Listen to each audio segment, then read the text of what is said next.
it's funny.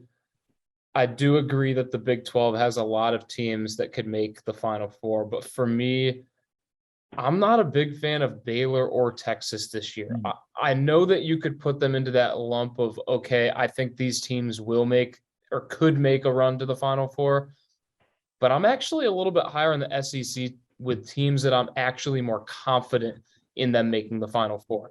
And what I mean by that is in the Big 12, I could pretty much confidently say I think that Kansas could make a Final Four run, and I think that TCU could make a Final Four run. After that, it's really just like I think Baylor, Texas, and Texas Tech are in that bracket of they have what it takes, but I'm not as confident in it.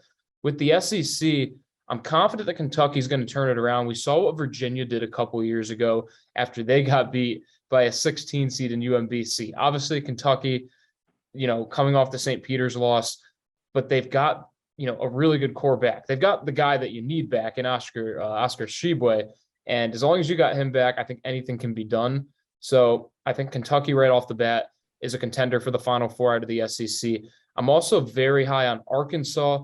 Obviously, when you have a coach like Eric Musselman, it can get done.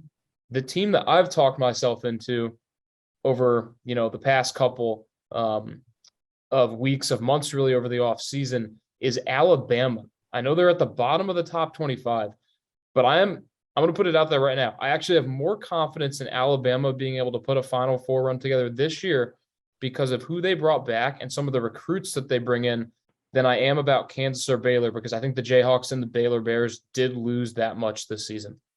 I know that's out there. A lot of people would probably disagree with me, but I really like what the Crimson Tide have this season.